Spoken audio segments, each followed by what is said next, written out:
Okay, I think we're going to get started. We may have some folks coming in as we're going, but we just, want to be mindful of the time. Okay. So welcome back, everyone. And for the panelists that just arrived, you're basically sitting in front of the illustrious 2015 Diversity and Exploration Program participants who have just arrived today, so we're all very excited to have them here. And just as equally excited is to have this wonderful panel, which I will introduce to you. We have Jiaying Ding, and Jiaying is an MDiv student in the class of 2018 and a BA graduate of UCLA, study of religion. She was a DivExer just last year, and she is interested in how narrative is used in the healing process to address trauma, and was inspired by the book Achilles in Vietnam, which I'll let her talk about if that's still something she'd like to talk about. Last year when she came for DivEx, she was considering clinician and academic career paths, and so she might update us a little bit on maybe how that's going. As a first-generation immigrant, she has lived in different parts of China, Canada, and the US. Then we have on the panel John Kelly, who is a first-year MDiv candidate and a proud DivEx alum. They study transgender feminist ethics and theology and Christianity with the hopes of going on to a PhD and becoming a professor. John's academic interest includes the intersection of transgender theory and theology, trauma, and survival. They graduated in May with a BA in religion from Tufts University, where they were active in campus sexual violence activism. Beyond academics, John is passionate about dogs, Netflix, shares Twitter, and nail polish. John identifies as genderqueer and an occasional Catholic, and we'll forgive you for that. No, I'm just kidding. Just kidding. Next we have Reverend Marcus McCullough. Rev Marcus was born and raised in the Seattle area and grew up in First AME Church, Seattle. He was licensed to preach in 2005 during his sophomore year of college. He earned a BA degree in religion from Morehouse in Atlanta, Georgia in 2007. And next obtained a Master's of Divinity degree from HDS in 2010, where he focused on New Testament studies and pastoral care. In 2012, he loved school, so he then went and got a Master of Sacred Theology degree from BU School of Theology. And he is also a hospital chaplain, having completed a residency in clinical pastoral education in Seattle in 2011. It is his intention to be appointed a pastor in the AME Church. Cedric Chauncey Rucker graduated from Cleveland Heights High School in Cleveland, Ohio. Upon graduation, he enlisted in the U.S. Navy, made rank as second-class petty officer intelligence specialist, and was honorably discharged in February 2000 after serving for 5 years. He then enrolled at Norfolk State University, graduated summa cum laude in 4 years. Mr. Rucker obtained his MA in Community Counseling from Regent University and his Master of Divinity from Harvard Divinity School. Some of the other more recent things he's done is residential counselor at Pines Residential Treatment Facility, a facility for adolescents that have been diagnosed with serious mental health disorders, and he's worked as a residential counselor at James Bentley Treatment Program, which is an inpatient facility for adolescents who have committed serious sex offenses. He recently has become a part of the Boston Reentry Initiative, and he's working with inmates and ex-offenders and individuals most likely to reoffend with a violent crime. Kara Street is a fourth-year doctoral student. I'm just going to take this out so I can be, sorry. Kara Street is a fourth-year doctoral student in the Committee on the Study of Religion in the Graduate School of Arts and Science at Harvard. Her research interests coalesce generally around issues of race, gender and sexuality, and social media. And our current project considers the ways in which contemporary women-only networks and evangelical Christian circles use digital media to form and inform ideals of proper womanhood. Kira received her bachelor's degree in religious studies from Spelman College and her master's in the theological studies from Harvard Divinity School in 2010. She was a part of the first DivEx cohort in fall 2007. So I'm so pleased to welcome these panelists.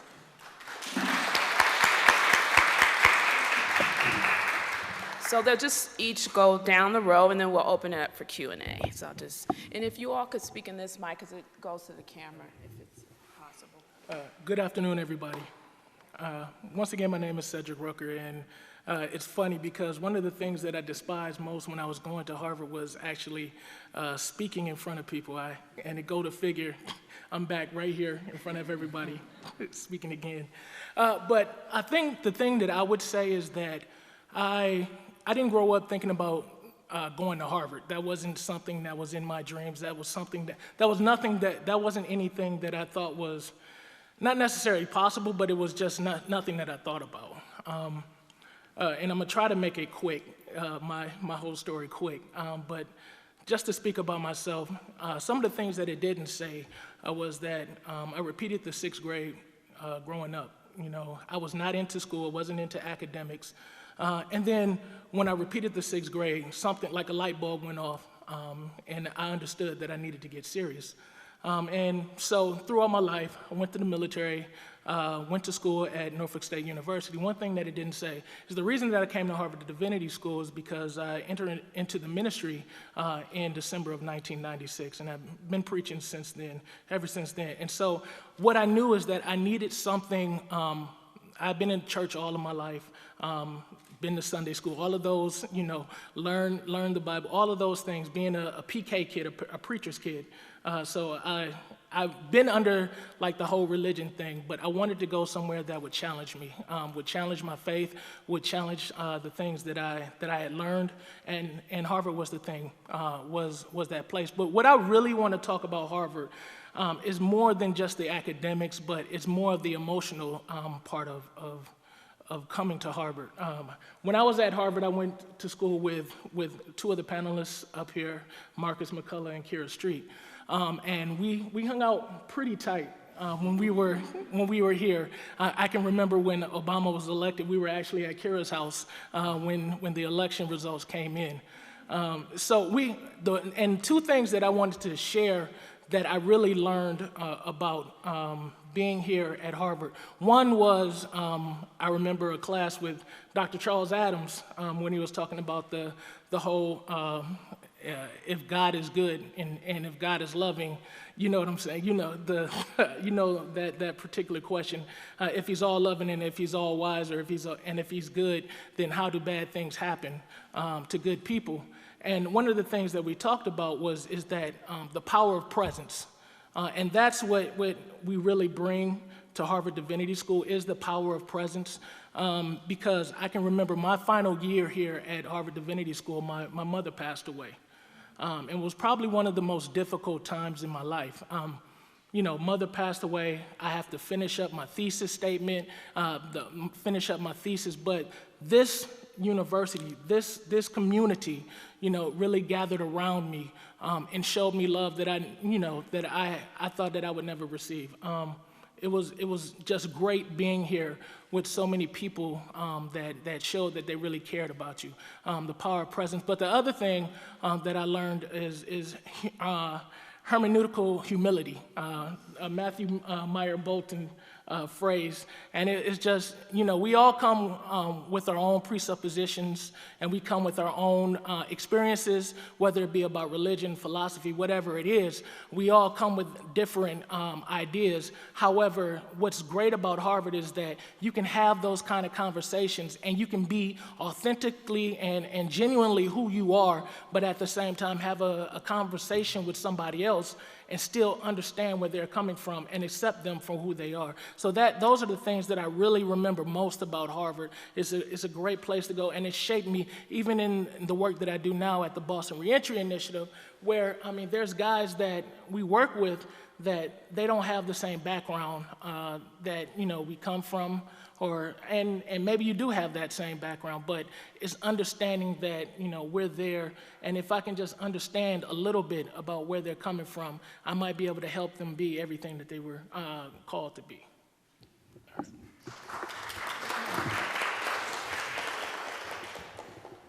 Awesome, thank you so much. So again, my name's John. I'm a first-year MDiv student. I graduated from Tufts University in May, so for any of y'all who are still undergrads, you can do it. And you can just come right on in. And yeah, so I did DivEx last year, and it was a really, really important experience for me. And like looking around this room, I'm reminded DivEx is what I think I and a lot of other people dream HDS will look like. And unfortunately, it doesn't always look like this. And that can be a hard reality. And I think that some of it is tied up in the fact that a lot of folks, for different reasons, don't necessarily feel like perhaps their identities or experiences will be cherished or treasured or seen as valid coming to a place like Harvard, right? The big capital H Harvard. It's the man, it's the institution. And for those of us who are doing work, perhaps destabilizing institutions, it can be daunting to come to the place, right? And it can feel a little like disingenuous, right? It's like why is this the place that I should go to? Am I not just reifying everything that I'm working to sort of not reify? And coming to DivEx, I looked around and I was like, this is who should be ministers. This is who should be theorizing around issues of life and death, of theodicy, of theology, of ethics. You know, this is what I want the fields that I'm most interested in to look like. And unfortunately, they never have, and maybe they never will fully, but I think that seeing the people that I met, I feel like that's an ethical imperative to do the work that you are situated best to do. So something I'm really, really passionate about is the connection between trans theory and theology. And that's really difficult when you're working in religious communities that have been transphobic from the beginning, working in a society that's been transphobic, working in a Western context that's transphobic, working in an academic context that's transphobic. How do you do that, right? There's one department that has a graduate studies where you can get a PhD in trans studies, and it's in Arizona. And like, I don't know about y'all, but probably Tucson's not gonna be the friendliest place for me. But Cambridge is, and there are people here who make the space so that you can do what you need to do, whether or not what you need to do has been done here or anywhere else before. And that's something that has been really attractive to me and a really grounding force. So like, announcing that Mark Jordan wants you to email him. He like actually does want you to email him. And a lot of professors want you to email them. And so there was this moment where me and another trans student went to his office hours and we were like, we aren't reading trans authors. We aren't reading trans theory. We're not reading a lot of queer theory in our classes. What can we do? And he was like, oh, let's do an independent study next semester. Like, this is like a really busy guy. He does not need to do this, or he doesn't need to do this, but he recognizes, again, that ethical imperative of opening up space. And he's doing it. And so it's like being enacted by the people in positions of power so that we as students and future students, please come, will be able to do that work and take it to the next level. So that then you're not gonna be thinking like, oh wow, this is a book that hasn't been written yet, or this is a perspective that I'm not seeing a lot of in the academy, at Harvard, in the world, in ministerial settings. You can think like, there are people who have done this work before. And it's scary to think that sometimes that requires a kind of groundbreaking, and groundbreaking, you know, right, you must pierce the earth, it is a traumatic event, but it's a necessary event. And maybe it's already happened here, maybe it's happened somewhere else, but Harvard is a place, HDS is a place where you can continue to do that work. It's not easy, but it's worthwhile, and I know I would love to have all of you as my classmates in the future.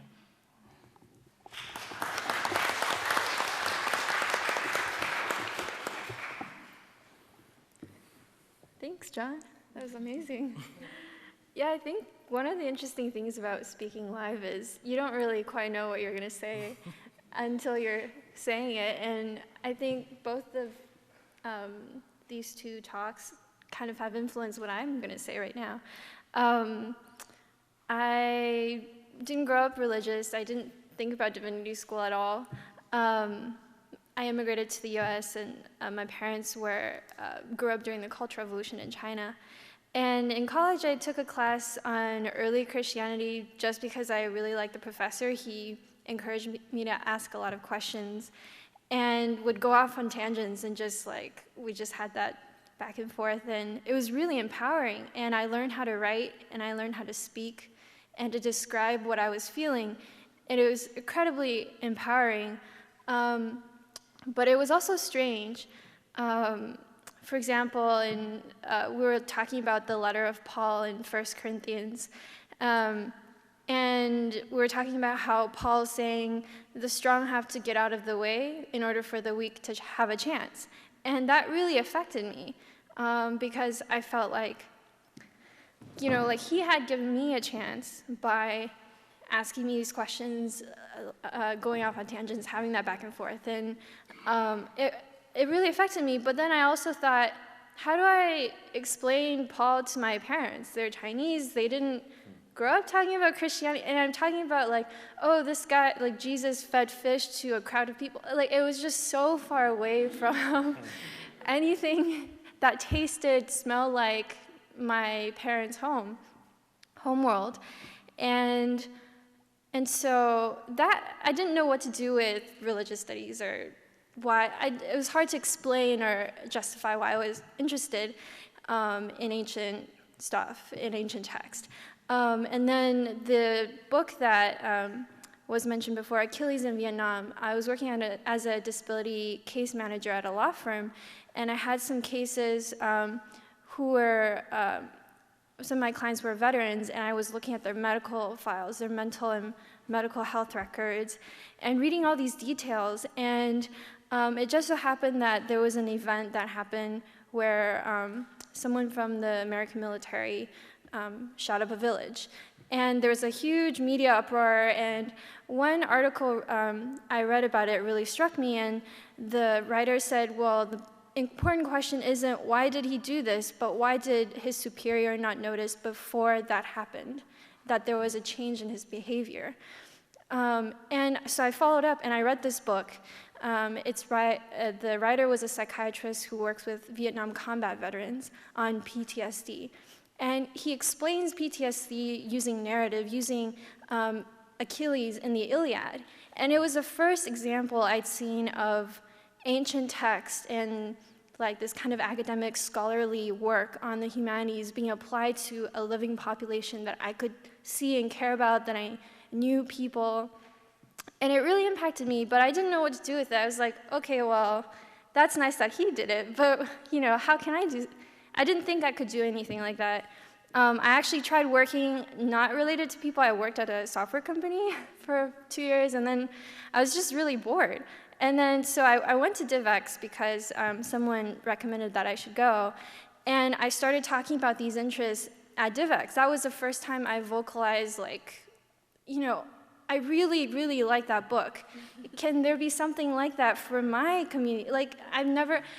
What if that was true for immigrants? Because these insights that he had about veterans, which is that culture and context, narrative, being able to talk about what's wrong was really difficult for these veterans, and it was part of their trauma. And then I thought, well, isn't that part of the trauma for immigrants? And so I talked about that with Professor Gyatso here during DivEx, and she said it made total sense in this space and that I would be well supported if I came here. So that's how I got here. And the other piece I wanted to tell you guys is just a little bit of the experience of being here for the first semester, which John can relate to. It's pretty crazy. There's just so much stimulation. There's a lot going on. There's not just classes, but also events. Just the Boston area is full of things that will enrich you in different ways, and it all blends together and bleeds into each other, and it can be overwhelming. It's really difficult. For example, we're reading Du Bois' Souls of Black Folk in our Theories and Methods class, which Kira is actually my TF, teaching fellow, for that class. And just, reading something that hits so close to home, this idea of double consciousness, that you're aware of the dominant social culture, and you're your view of yourself is influenced by that awareness of that, like what I said earlier about, I'm learning these things, but how can I explain that to my parents? Why is there that tension and that disconnect, and why do I feel weird about it? And there's so many more examples, which I'm sure you guys are thinking about in your own lives. So yeah, reading that, and then in my adolescent development class, there's a book on immigration, Youth at the Border. Lisa Patel interviews these kids that were part of the DREAM Act. And she brings up Du Bois and double consciousness, and I was like, what? Like two things that hit on that are talking about this in separate classes, and then also just other experiences like going to a music concert and feeling kind of the double consciousness after I've been reading about it. And so everything really bleeds in together, and it can feel really heavy because I think John hit on this. I was talking to someone yesterday, and they mentioned that, being free doesn't feel good. Like, it's not an easy event where you're like, oh, phew, I understand now. Like, now I'm fine. Actually, it can make things heavy, but it also, it expands you. And so it's like, it's both. And so I think that's been, if I could sum up my experience so far, that's it. And, but I think it's good. Like, I'm really glad that I'm here. Yeah.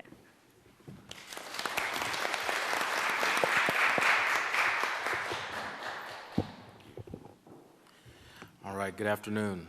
I'm Marcus McCullough. I'm 2010 graduate here of HDS, MDiv. And I'm an ordained, itinerant elder in the AME Church, and I'm expecting my first pastoral appointment at some point, so God help us all. There's a lot to say about my 3 years at HDS, three very, very difficult and yet extremely rewarding years. I studied religion in undergrad at Morehouse College, and I knew that I was going both into ministry and I was interested in going into academia. So I applied to graduate schools, seminaries, divinity schools with that sort of double intention.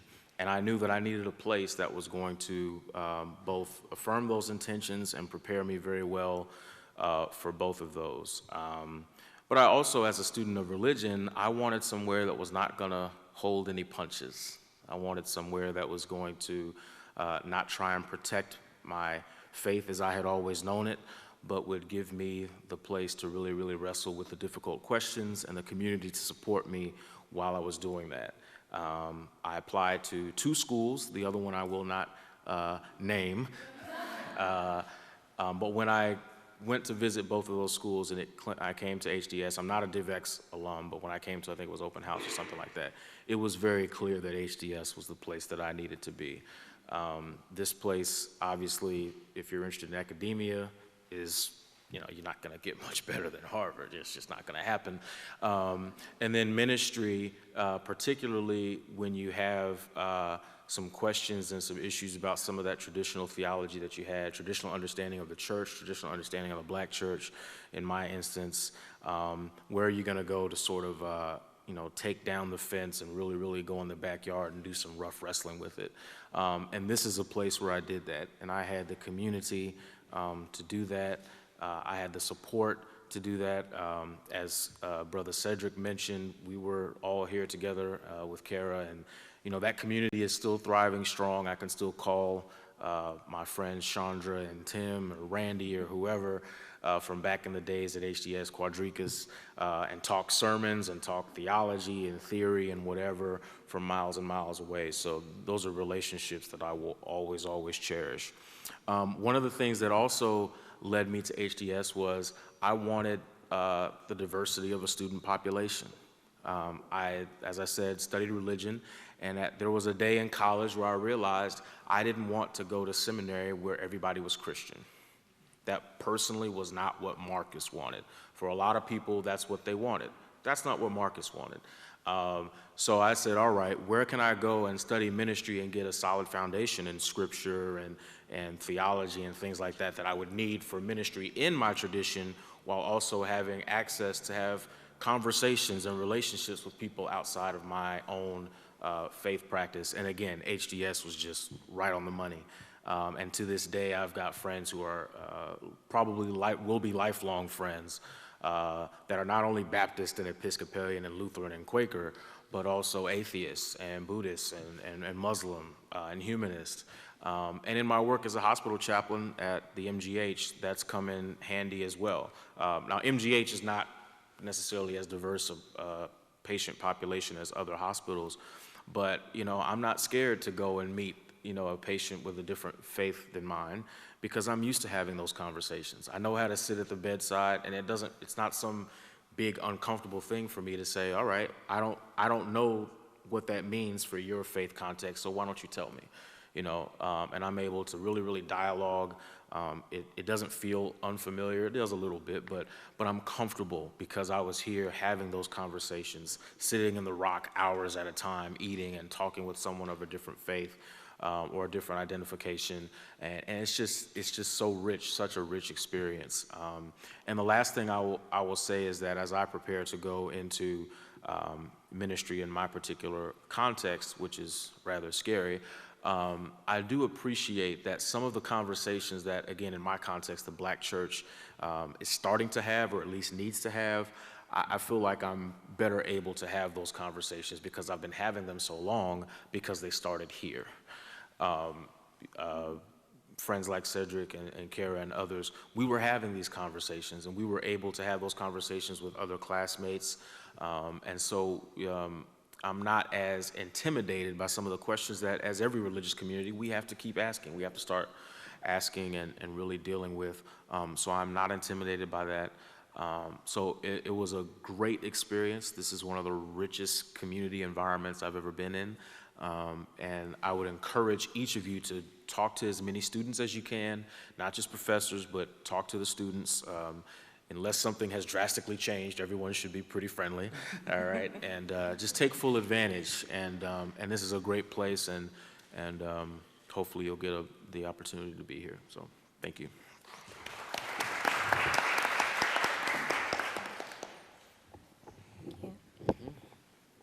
Hi, everyone. My name is Kara Street. I graduated from Harvard Divinity School in 2010 with a master's in theological studies with a concentration in women, religion, gender, and sexuality. And currently, I am getting my PhD in religion, gender, and culture in the Committee on the Study of Religion at the Graduate School of Arts and Sciences. As Angela mentioned, I was a part of the first cohort of DivEx back in 2007, many moons ago. And it's awesome just to kind of sit here and not only reflect about my experience as a student at the Divinity School, but to also think about the ways that DivEx kind of set me up for the path that I feel like I'm on now. And, just as it would have it, hindsight is 20/20, and so in a lot of ways, these reflections make a lot more sense now than they did in 2007, in November of 2007. But just in terms of thinking about what the categories of diversity and exploration mean, I feel like this has been something that has not only undergirded the work that I've saw myself or have understood myself to be doing, not only as a master's student in religion, but also what I see myself doing as a scholar, hopefully a professor, soon to be professor one day, soon hopefully, in religion. And so I was thinking, as everyone was talking, just about what these categories of diversity and exploration really mean. And, to the extent that we only have 5 minutes to really try to unpack that, I don't know if we have enough time to do kind of a full kind of teasing out of these categories. But what I would encourage you guys to do, today and over the course of this weekend while you're here, is to really think about what you mean when you say you want to do a diverse work. Right? Or what you mean when you say you want to explore religion or categories of religion in theological study. I think diversity is a full word and comes with a number of analytic and descriptive histories that we can unpack and kind of tease out through a number of different theorists or kind of faith practices and traditions.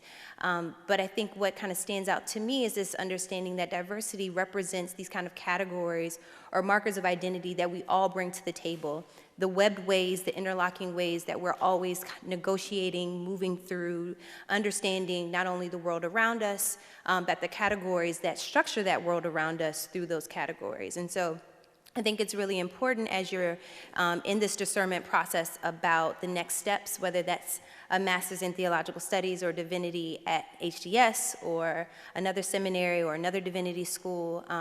If you're thinking about, just finishing up your senior year at college or kind of what your longer trajectory is, that you think about what are the stories, what are the kind of personal analytics that you bring to the work that you're trying to do, and that informs the work that you're trying to do in ways that offer either a diverse perspective to the fields that you're situated in, or that's going to offer a diverse perspective to the fields which you see yourself situated in. In terms of exploration, I think for me, again, just as hindsight is 20/20 and reflecting back, exploration is something that you never fully get rid of. And to the extent that you're always trying to find the next step and trying to figure out what the next move is going to be, at least how I feel the next move is going to be, that exploring and that examining, that questioning, that really interrogating not only your commitments as a scholar, as a student, but interrogating the same fields in which you feel yourself most called to do, or the practices that you feel most called to do, really undergirds, I think, again, undergirds that work. That's the best way I think I could really put it. And so, again, I would just really hope that this weekend, the Diversity and Exploration Program would help you to kind of throw some of the assumptions, the presuppositions about what you have, or that you have about not only divinity school or graduate work, but your project in general, that they would throw that into kind of a sharp relief to see what nuances or complexities come out when you really think about what the diverse aspects of it or what it means to explore that topic in some type of concerted or intentional manner. But that you also really think about what a program in religious studies or theological studies, theology, theory, whatever, what that's going to offer you in terms of your own diversity and exploration of yourself. I think any work that you come away with, if you come away from a work unchanged, then that work is not the work that you should be doing. And I think that, if anything, Diversity and Exploration Program here at the Divinity School, my time at the Divinity School and the current work that I'm doing in the graduate program has shown me just that. So thank you.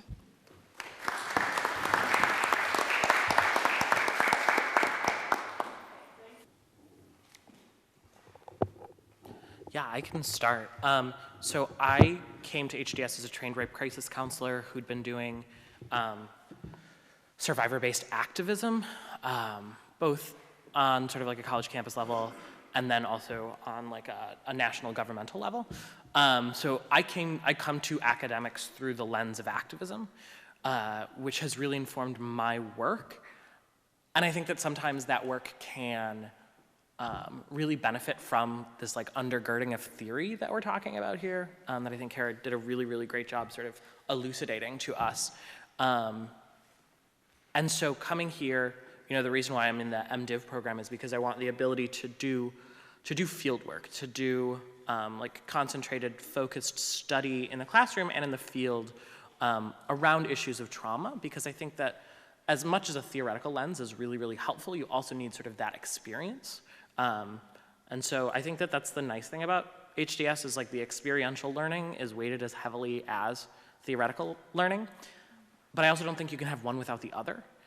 And so I think that that was part of the reason why HDS appealed to me, why specifically the MDiv appealed to me, and sort of my perspective. And I'm also happy to talk more. I'm going to be at the dinner also, so if anyone has questions then, I'm happy to chat.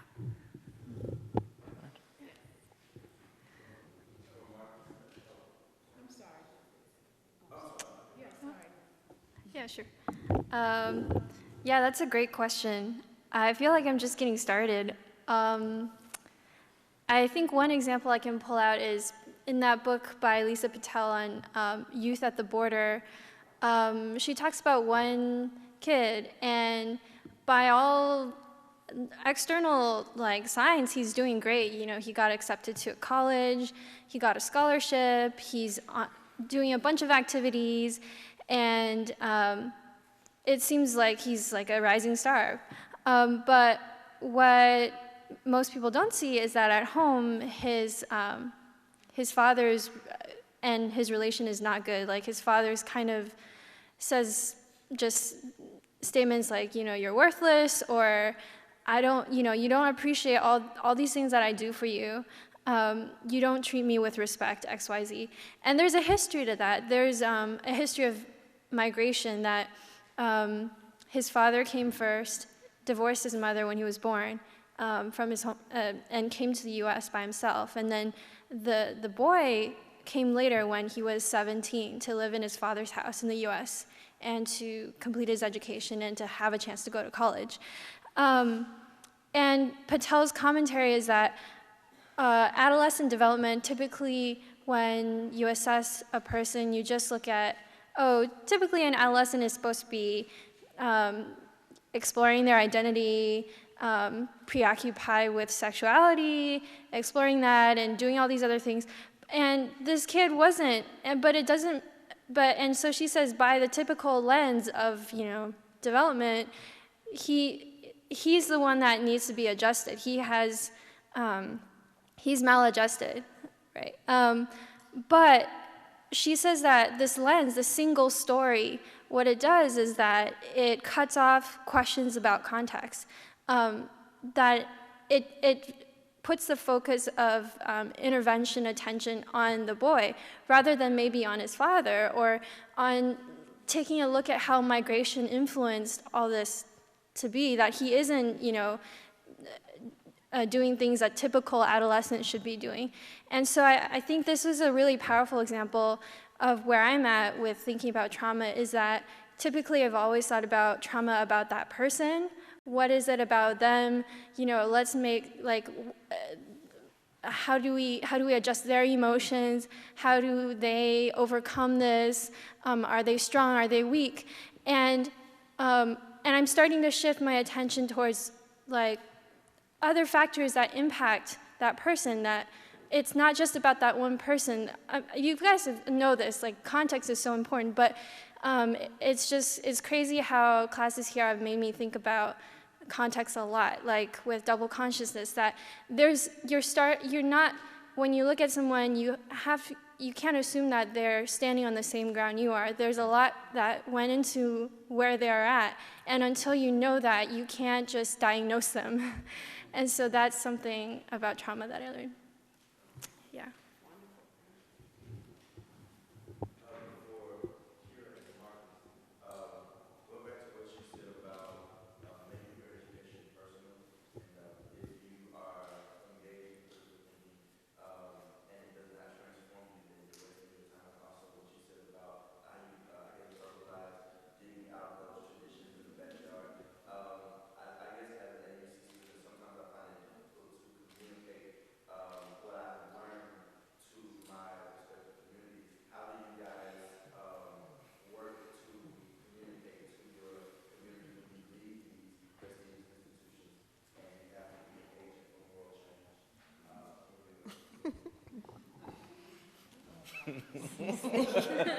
So I just slide that over there. I was actually going to say that you would probably be better suited to answer it, since you're a practitioner. All right.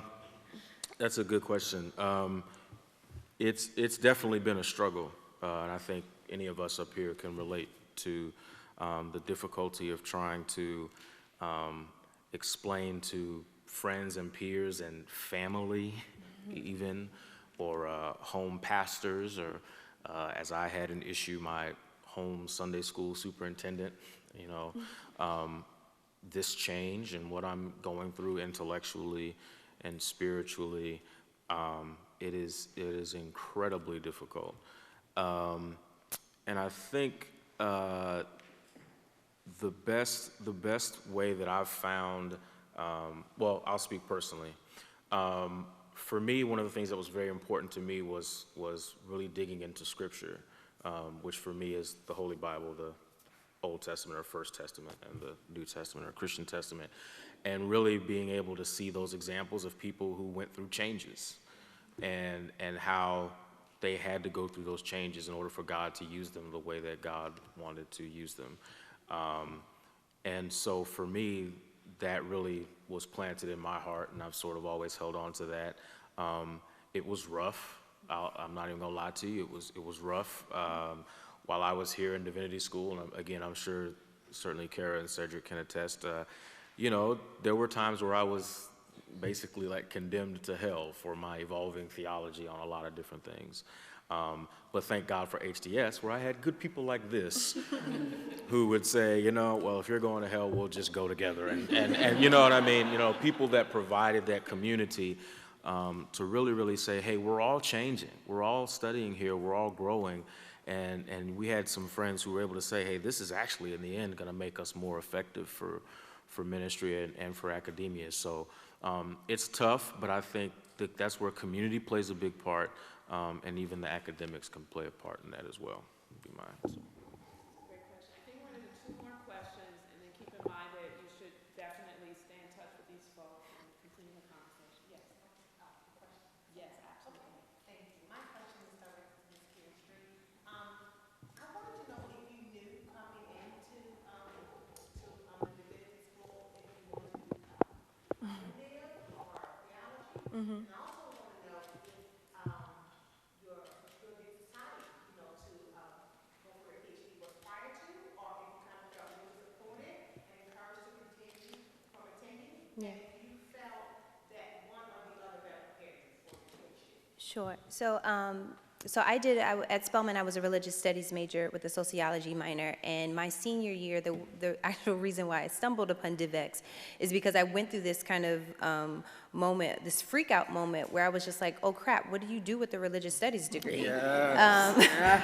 I think, you know, up until that point, it was really cute to, you know, to study, to read these really great things, to write about thinkers. Marcus and I actually were in class in college together, and the weird thing was just like, you know, at that fall semester, I distinctly remember feeling just kind of like totally unstable, because I had friends who were like, oh, I'm going to law school, and oh, I'm going to med school, and oh, I'm going into industry, or I'm going to iBanking, and I was just like, I don't get a job. Like, what do I do? What has this degree kind of set me up to do? And so diversity in the exploration program actually came at a really crucial time for me when I was just trying to figure out what the next step was. That said, you know, during my college degree, or while I was doing a religious studies major at Spelman, I was very clear that I did not want to do ministry. And I think maybe for some of you, you guys can relate that a lot of times when you tell people that you do study religion or you study theology, they're like, oh, you want to preach? And I'm just like, no, not really. Like, I don't really have anything to say. So it was important for me, or one of the reasons why I decided to do the Master's in Theological Studies was actually to set myself apart from those kind of questions of ministry and calling and vocation. The more I look back about it, and it's funny because I'm like Jane and Josh said, that I'm teaching theories. I'm one of the TFs for theories and methods right now. And one of the first things that we've come to realize in terms of the categories of religion is that religion is not separate from ideas of theology, right? To the extent that theology always represents what people believe, what people practice, what they do in their like day-to-day lives, that trying to distinguish between like, oh, I study religion in an academic standpoint, and oh, you do theology, or you do practice, or you preach and you do that those types of distinctions are actually just really harmful, because what we actually find is that when we study religion, or when we say that we're studying religion, the kind of categories that we're calling upon are these categories that have seen, or that necessarily have these kind of ideas always entangled and not able to kind of push out. So I say all that to say, it's a really long-winded to say that the Master's in Theological Studies was actually really short for me, and because I didn't kind of go in there I didn't go in there thinking that I wanted to do the PhD, that I ended up taking 2 years off after my Master's in Theological Studies and then coming back to the PhD, because I wanted to be sure, again, that the work I was going to do was work that I needed to do or that I wanted to do. But that said, I had friends who did the MDiv, I had friends who were in the MTS and switched over to the MDiv to give themselves an extra year. So I think it's just, you know, a question of what the practicality is going to be for you. If you feel like doing a thesis, a master's thesis is important for you to set up yourself to do doctoral work, then the MDiv may be extremely helpful. Also, the kind of field work and field ed that's a part of the MDiv process, I think is also a nice, balance or a nice kind of setup for doctoral work. But that said, if you come in with a project that you're passionate about and you feel like you just need 2 years to kind of hit it and quit it, to make connections and to move on, then I would just encourage you to do the MTS, but to do it with the kind of intentionality so that at the end, at the beginning of your second year, you're not feeling rushed or unsettled in the same way that I did. And I see at least 3 questions. Okay, let's see. Let's just keep it very brief and like a taste of where we could go. Let's keep the question short and the answer short, and know that this is an ongoing conversation so that we can get all 3 and then we'll wrap. So starting here.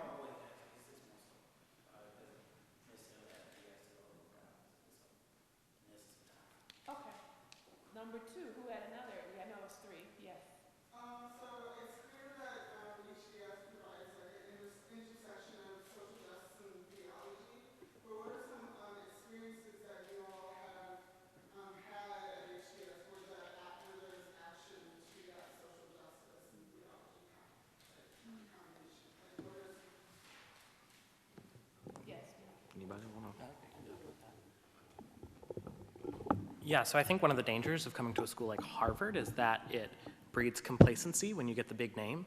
I would like to see more people committed to social justice and actual activism like here. So if that's something you're passionate about, please come. I think it's something that like oftentimes isn't at the level it should be. Yeah.